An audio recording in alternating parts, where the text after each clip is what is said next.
All right. So I know I talk a lot on when I'm posting things on Twitter or Blue Sky, saying I sharpened up before getting going, and you can probably see some of the planes right here. I've got a whole bunch of things that I just sharpened. I figured I'd show you what that entails.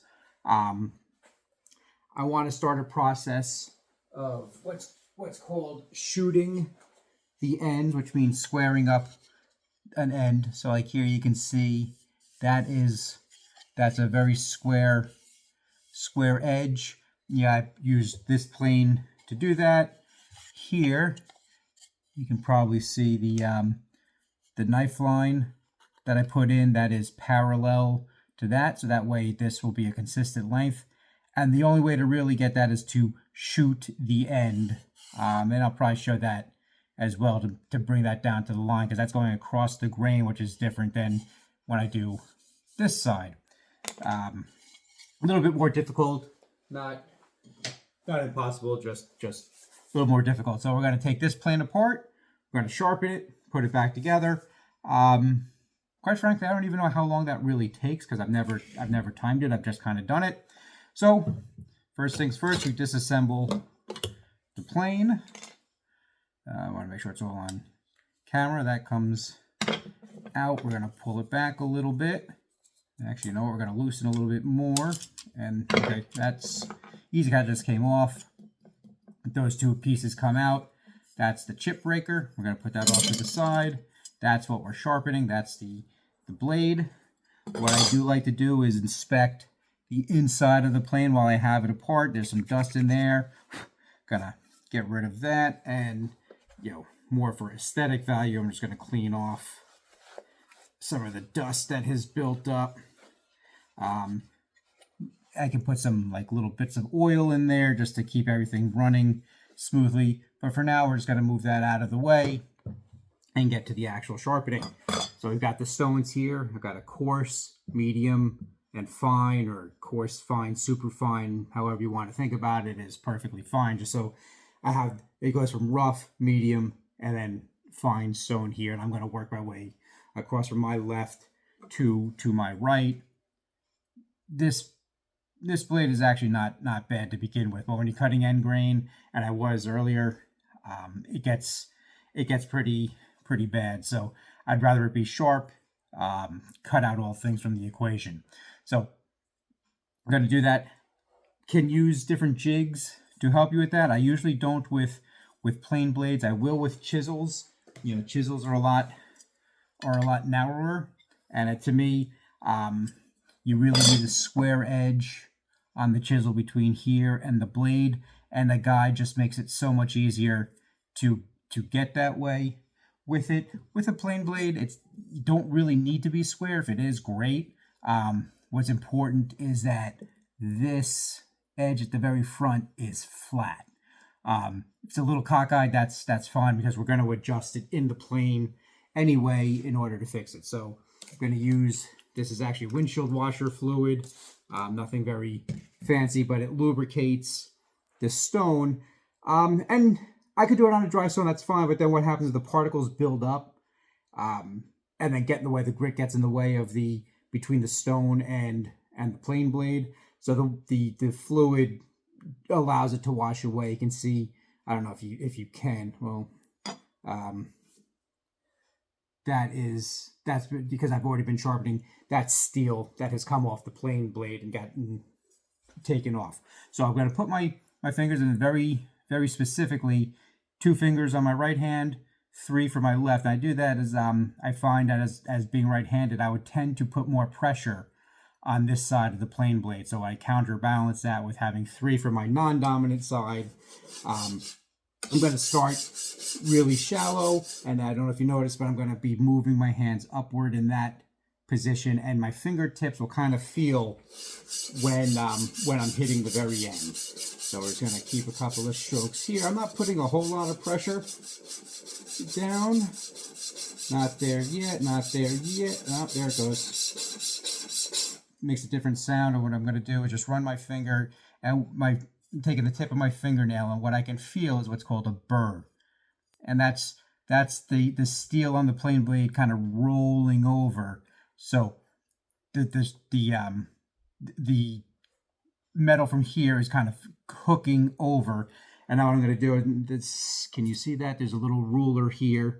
I could go flat on there, but then if you do that, this all has to be very flat, and it really doesn't need to be. All I really need for sharpness is for this edge and this edge to come to infinity. You know, they'll come to a perfect point by doing this. By putting the ruler right there, it raises the back up just a little bit, and although it doesn't have to be perfect, I do like to keep it consistent.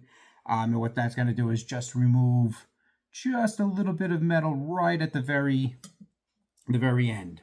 So let's go ahead and do that. And when I'm finished with this, there should no longer be a burr here. My finger will just slide right off of it. I won't feel it. You can't see it, but it's clearly you can clearly feel it. I'm just going to do the same process on this one, the medium side. Got to start at the bottom, and there is a reason for that. You want to work the back edge of the blade as well. Otherwise, what will happen is when it's in the plane, that back edge will hit the wood first, not the edge where it's actually doing the cutting, and then it doesn't cut. It just rides on the wood instead of cuts the wood. So do that by maintaining the back bevel as well. You just start it really at a shallow angle, work your way up, and eventually you'll get to a point where you have to regrind it down. It takes I can do this a couple of dozen times probably before I get to that point. It's really frustrating when it does get there. Here, going to do this a little bit differently. I'll talk you through. I'm not going to start as shallow because this is the fine stone, not really taking away much steel. Each time I move from one stone to the other, the burr gets a little bit less because the cutting edge is a little bit less aggressive with each time. So right now I'm feeling with my fingertips to see when I can feel like right about now. So what I'm going to do here, the very fine burr, I am going to now put a lot of pressure on the middle finger of my right hand for a couple of strokes, and then the ring finger of my left hand. I'm going to do that. So let me get back to where I was. I should be able to feel it. Okay, right about there. So now I'm putting a lot of pressure on the middle finger here, and now on the opposite side, my left hand on my ring finger. And what that's going to do, right now, if it looks perfectly flat, and you won't even be able to see it, but if that's fully flat, when this is going through across the wood, these corners will dig into the wood. By putting that little pressure there, what happens is this corner and this corner get pushed down a little bit more and won't dig into the wood, leaving track marks. And track marks are ugly on a finished piece of wood, and you can try to sand that out, and it takes forever, and nobody wants to deal with that. So if you just set up the plane blade the right way the first time, you don't really have to worry about it. All right. Yeah, so that is sharp. So we're going to get this out of the way because we're not there yet. We're pretty dang close. I'm just going to move this out of the way because we won't need it anymore. All right. Now we're going to move to a strop. You might have seen an old-time barber use something like this, but all this is a piece of plywood or two pieces of plywood. That's a piece of leather on top with a honing compound, just a very fine paste. That's abrasive, and what I'm going, let's get rid of some of that. What I'm going to do is pull this on here 20-30 times to really polish out that edge, and it'll essentially be like surgical sharp, which is the one bad accident I've had in the shop was after I've had a really sharp tool, which is ironic because theoretically that should be a sharper tool should be safer because you have to use less effort. And I got frustrated, didn't use as much effort. And I don't know if you can see it, maybe with the dirt on here, my thumb It's got a scar along the line because I took a really sharp tool and cut off a piece that they did put back. So I've got that. I can't really feel anything. I can feel pressure on it, but I can't feel anything else right there. It's weird, especially when I'm starting with a saw, because I have to put it up against there, and a lot of times I don't necessarily know when it's there. But I still have it, so that's a plus. I lost track of how many times I did that. So that is nice and shiny and sharp. I am going to end up doing the other planes blades I have here. I don't have them sharpened, but just for the sake of the video, I'll show what goes next. I'm just getting rid of the last of the burr, and that is very sharp. Next step, I'm going to take this. I use just to align everything. Let's put this back together.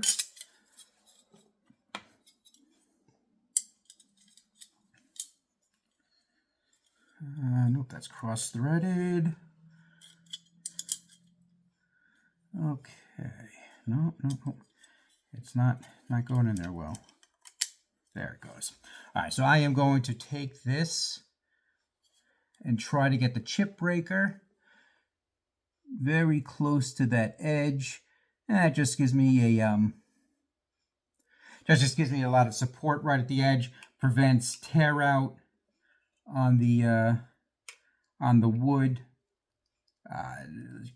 Physically, I can, because of the shape of the chip breaker, the wood hits that, curls it over, which helps prevent tear out. I want this to be fairly snug. I want to make sure that is pretty tight. Going to take that, make a little adjustment here because I found that was loose. Okay.